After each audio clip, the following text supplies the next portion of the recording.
Hello everyone, and welcome to Changeling Gaming. Today I'm going to be teaching you how to play the Great British Baking Show game.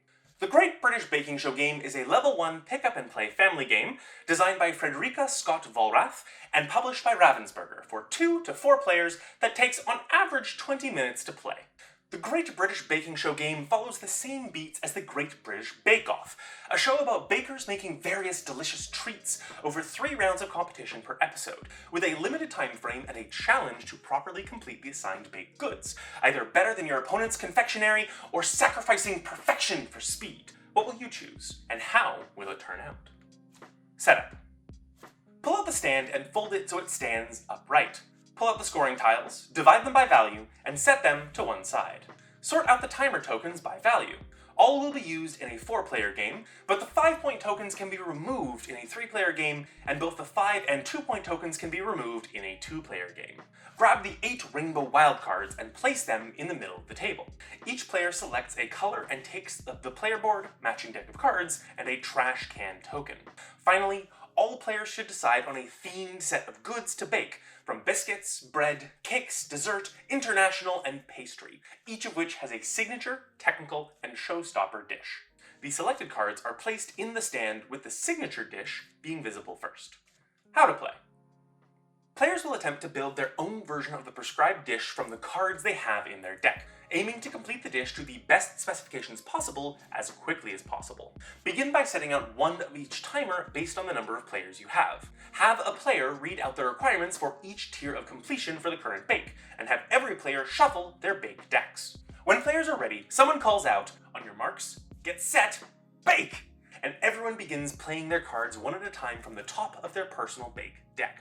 The first card a player plays must be on the bottom row of their bake, and every subsequent card must touch another card that has already been played. Players have 3 discard piles, indicated on their player board, that they can use to organize cards they cannot use right away. Cards can be taken from the top of these discard piles, but only the top card of each pile can be taken, hence the careful planning of what gets placed where in the discard piles.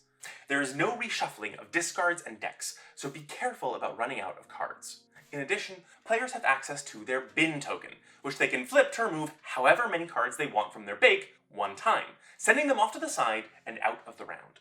They can then continue their bake, each card being played being connected to another card in the bake.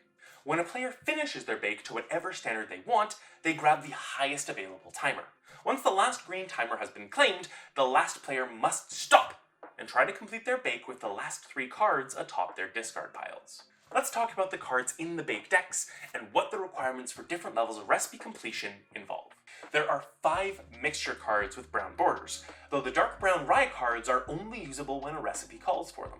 The other 4 are interchangeable, though including soggy cards will always result in the lowest tier of completion, the dreaded soggy bottom, while good crumb cards and rising agent cards are often required in some number of the higher tier bakes, and have no downsides to including them in a bake. There are 4 types of filling cards, depicted by the blue borders. These are largely interchangeable, though some recipes' higher tiers have conditions around these cards needing to match certain patterns or certain types of fillings that must not be included. Some recipes require icing cards to complete. These have the swirling pattern and light pink border. Some recipes require style cards for the Hollywood handshake tier. These are indicated by dotted lines and are not necessary for completing the recipe at lower tiers. Finally, there are the rainbow help cards. These can be exchanged for any of the available cards in the center of the table.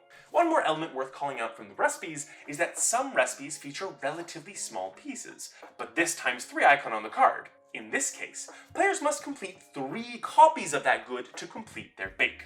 There is an element of the rules that is not entirely clear, and there are 2 ways to interpret the rules. One is more forgiving, the other is more strict. If you are quick and experienced, we recommend the more challenging version of these rules. This is the rule for the Hollywood handshake, requiring identical copies of baked goods. The forgiving route is to interpret this as only the fillings that need to match. The challenging route is to interpret this as every card must be identical, from good crumbs to fillings and everything in between. Now that everyone has finished their bakes best as they can within their limited time, it's time to judge the bakes.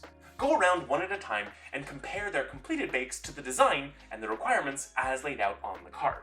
Award point tokens based on the success of each player's bake. Once everyone's bakes have been judged, Everyone places their point and timer tokens upside down to hide their score, returns any wild cards to the middle of the table, and gathers and shuffles their bake deck of cards in preparation for the next round. Remove the current bake from the stand and replace it with the next, going from the signature dish to the technical dish and finishing with the showstopper. Once the showstopper is complete, every player tallies the points on their timers and point tokens, and whoever has the highest is the winner as the star baker. So go out and prepare for your fingers to fly as you finish your delicious and tantalizing versions of many beautiful creations in a game of speed and precision. Be sure to support your local game stores. For us, that is Board Game To Go, who offer over 2,000 games for rental within the Toronto area and many games for purchase. If you're curious to check out games like this one, check out their website in the link below. If you have any questions about the game, feel free to pose them in the comments below, or take a look to see if someone else has already answered it down there, and be sure to thank them if they have. If you want to learn more about what a ranking system means, check out this video here. And if you want to learn how to play more games, check out our playlist here. And remember, keep changing, keep gaming, have fun.